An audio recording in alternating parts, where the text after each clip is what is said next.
Assalamualaikum warahmatullahi wabarakatuh. Salam sejahtera untuk kita semua. Kami kelompok 2 dari mata kuliah Internal Audit Universitas Pamulang ingin membagikan sedikit pemahaman kami mengenai Audit Fieldwork part yang kedua. Berikut anggota kelompok 2 kami.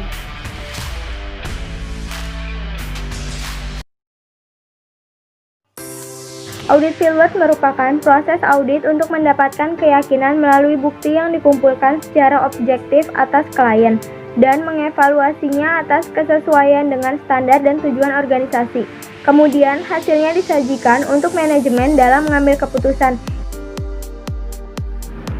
Audit fieldwork ini ada standarnya yang diatur dalam Standar Profesional Akuntan Publik oleh Ikatan Akuntan Indonesia, yang isinya yaitu pekerjaan direncanakan sebaik-baiknya dan saling mengawasi.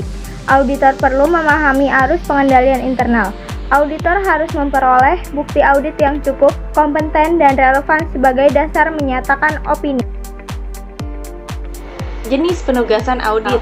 Di sini untuk audit fungsionalnya, jenis audit yang cakupannya cukup luas karena melakukan proses keseluruhan untuk menilai interaksi fungsi-fungsi. Auditor internal harus menyadari apa yang diharapkan oleh manajemen dengan peran konsultan dan mitra. Nah, sekaligus mengevaluasi informasi untuk pengambilan keputusan serta memastikan pengendalian berjalan sesuai rencana. Sehingga karakteristik yang diharapkan tercapai bagi auditor itu yang pertama, menguasai teknik audit internal. Yang kedua, mampu menetapkan sumber-sumber informasi faktual. Yang ketiga, memiliki kapasitas untuk secara mendalam menganalisis informasi yang diterima. Yang keempat, memiliki kemampuan untuk membuat rekomendasi berdasarkan bukti-bukti yang kuat. Dan yang terakhir nih, yang kelima, memiliki sifat bersungguh-sungguh, penuh integritas dan rendah hati dalam melakukan semua penugasan audit.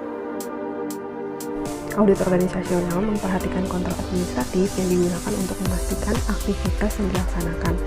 Nah, audit internal sebagai evaluator manajemen dalam POAC harus memiliki 4 prinsip. Yang pertama, ada prinsip perencanaan yang terdiri dari menetapkan tujuan, membuat kebijakan, dan sebagainya. Yang kedua, ada prinsip pengorganisasian, yaitu seperti pemberian tanggung jawab, pengembangan staf, dan lain sebagainya. Yang ketiga, ada prinsip pengarahan seperti kepemimpinan, motivasi, komunikasi, dan yang terakhir ada prinsip pengawasan atau controlling seperti memastikan kepatuhan serta mengawasi keseluruhan proses yang sedang berjalan. Selanjutnya ada teknik audit, ada 6. Yang pertama ada mengamati, verifikasi, bertanya, investigasi, menganalisis, serta evaluasi. Bukti audit yang dikumpulkan antara lain sistem pengendalian internal melalui ICQ dan observasi, catatan akuntansi yaitu dari jurnal sampai dengan laporan keuangan, dan bukti pendukung yang terdiri dari bukti fisik atau aset perusahaan seperti kas, persediaan, dan lain-lain.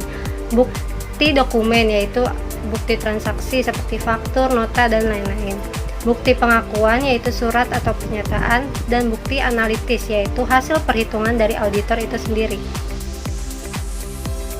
Pengujian yang dapat dilakukan auditor antara lain pengujian dokumen yakni terkait otorisasi dan kesesuaiannya dengan laporan keuangan serta konfirmasi pihak-pihak terkait. Lalu pengujian catatan akuntansi yaitu memeriksa jumlah catatan akuntansi dengan bukti yang ada. Lalu pengujian substantif yang terdiri dari analytical review, pengujian transaksi rinci atau pisah batas, pengujian rinci saldo akun, dan pengujian subsequent event. Tentang analytical review ya, yang artinya penelaahan analisasi untuk menentukan kewajaran data tertentu. Di sini juga ada beberapa metodologi yang digunakan untuk melaksanakan penelaahan. Yang pertama analisis trend, yaitu pengujian dengan membandingkan antara data sekarang dengan data sebelumnya. Yang kedua analisis rasio, yaitu rasio keuangan seperti profitabilitas, solvensi, dan efisiensi. Yang ketiga adalah analisis regresi, yaitu teknik untuk mengetahui antara variabel-variabel tertentu. Yaitu audit atas saldo kas. Hasil survei pendahuluan mengatakan bahwa rekonsiliasi bank jarang dilakukan oleh perusahaan, sehingga resiko yang terjadi adalah hilangnya aset atau aktiva perusahaan. Untuk meyakinkan bahwa kemungkinan resiko akan terjadi, maka diperlukan bukti-bukti audit. Yang pertama yaitu deskripsi mengenai pekerjaan atau tugas tentang penanganan dan pencatatan kas. Yang kedua, bukti transaksi yang dilakukan oleh perusahaan dan bukti transaksi yang dilakukan di bank.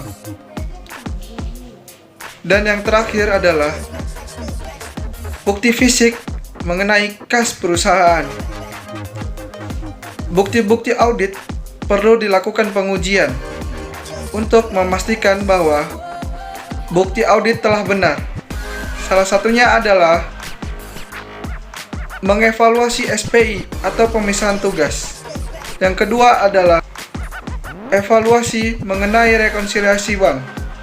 Dan yang terakhir adalah pengujian substantif. Nah, dengan adanya audit berkelanjutan berbasis teknologi ini dapat mempersingkat waktu pelaksanaan audit, sehingga kualitas audit menjadi lebih efektif dan optimal dalam waktu yang sangat singkat. Dengan jeda waktu yang sangat singkat tersebut, maka pengendalian pada perusahaan dapat menjadi lebih optimal, sehingga perusahaan dapat memprediksi atau mendeteksi tentang kegagalan di perusahaan tersebut, sehingga frekuensi pemeriksaan dapat meminimalisir risiko yang ada atau yang terjadi di perusahaan tersebut. Sekian kiranya materi yang dapat kami sharing. Bila ada pertanyaan dan masukan, silakan ketik di kolom komentar. Kurang lebihnya mohon maaf. Salam auditor.